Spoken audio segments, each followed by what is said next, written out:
Hello everyone friends. In the game Poppy Playtime, in addition to opponents, there are also a small number of allies, and one of them is Poppy, after whom the game was named. But is she as friendly as she wants to seem? What's her story? What does she want from the main character? And what theories are associated with it? We'll talk about this today. Not before that, I want to remind you, do not forget to subscribe and like the video. And also write in the comments what you would like to see in the next videos. Let's begin. Poppy Playtime, also known as simply Poppy, is the first toy produced by Playtime Colorado, who debuted in Chapter 1, A Tight Squeeze. She is the titular character and the main deuteragonist of the game, first appearing at the end of Chapter 1 as a minor character and later reappearing in Chapter 2 Fly, in a web, and Chapter 3 Deep Sleep as one of the deuteragonists. Poppy is a petite pull-string doll with chalk white skin, bloodshot eyes and blue pupils. She also sports freckles and rosy cheeks. She has red, curly hair tied into double pigtails, held up with a pair of powder blue ribbons. The shiny ting of light glazed across her face suggests that she is possibly made out of porcelain. Following the train crash, there's a crack in her face. She wears a large, flouncy powder blue gown with long frilly sleeves adorned with numerous bows, frills and bustles and a pair of black Mary Janes. She also wears deep red lipstick.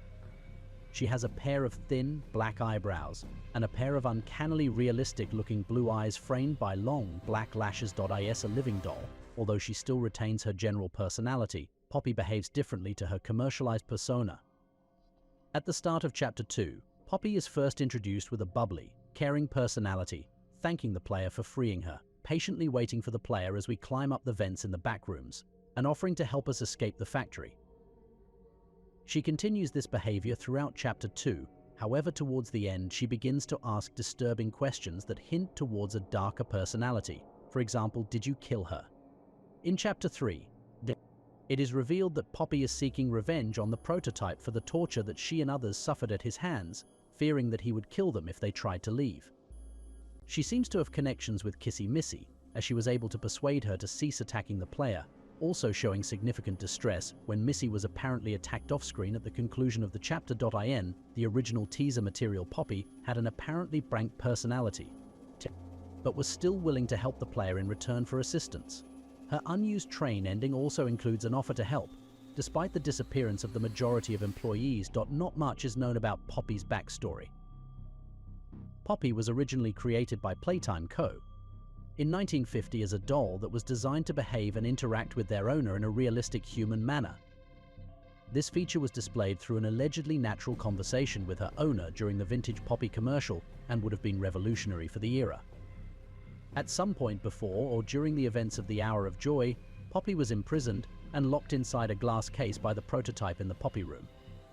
She was trapped there for a decade until the eventual return of a former employee, the player, who opens her case at the end of Poppy Playtime Chapter 1. Poppy is first seen contained within a glass case at the very end of the chapter.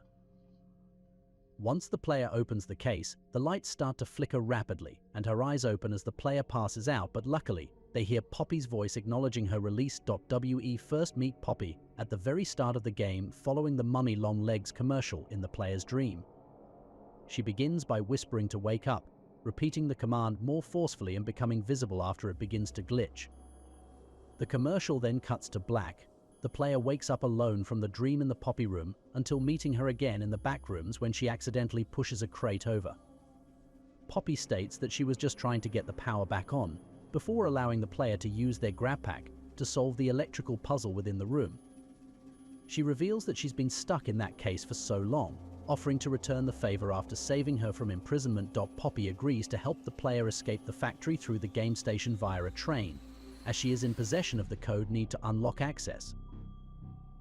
Poppy then helps the player navigate the train station via the vents, before reuniting in a room with a large hole surrounded by locked doors. Poppy stands at the edge of the hole and begins telling the player that they need to trust her. Poppy is interrupted mid-sentence, as she is abruptly abducted by Mummy Long Legs. Poppy is next seen in the clutches of Mummy Long Legs in the game station hallway. Mummy mocks a gagged Poppy, puppeteering the doll as she insists that just giving the codes would be no fun. Instead, Mummy then whisks Poppy away and presents her as a reward alongside the codes for successfully completing 3 deadly games, each with their own antagonists.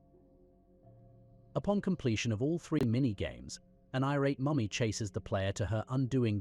When the player enters the safe room, Poppy gives them a rundown of the location, with a tutorial of how to survive catnap. She discloses that placing batteries in a battery slot near the terminal will power up the outlet for the green grabpack hand, allowing them to hold the monster back. She ends the call hoping that the player doesn't die. After catnap is defeated, Poppy plays a video to the player that shows the entire truth behind the factory's motives. As the duo leave Kissy behind to go down an elevator, they hear banging and screaming. A greatly distressed Poppy tries to move the platform back up, but the hatch closes before they can make it. Poppy playtime maintenance is a tape that was not intended to be seen by the public eye. It is only accessible through the Poppy Playtime Steam page and the official Mob Entertainment YouTube channel.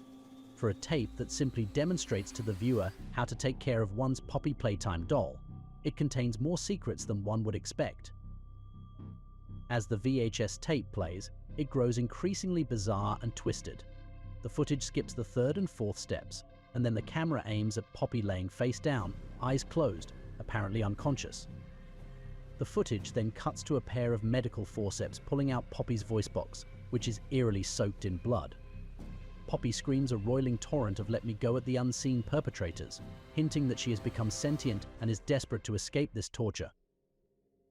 This footage further supports that, like Huggy Wuggy and other toy experiments, Poppy was once human. It is also speculated by many fans that Poppy Playtime is the adopted daughter of Elliot Ludwig.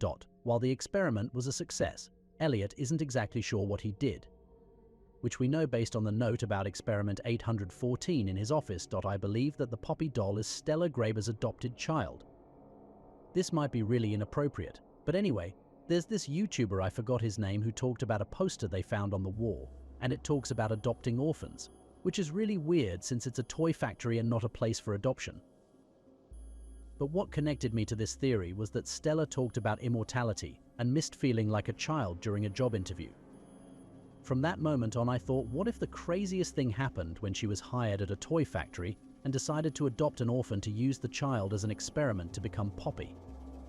She really wanted to feel young again, but what if she wanted to test this by having a real child go through the process of becoming a doll, the same doll that the game is based on? The videotapes are a major factor in my theory because Poppy's voice box was bloodied and removed so that Stella's experiment would not raise public suspicion and the adopted child would not be able to speak or call for help. But even without the box, she still managed to write "let go of me" several times on the tape, which was then quickly cut to a scene of her sitting and looking straight at us.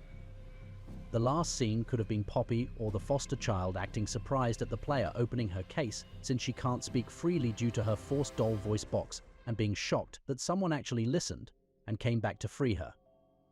This is where Poppy's story ends for now. Thanks for watching, friends.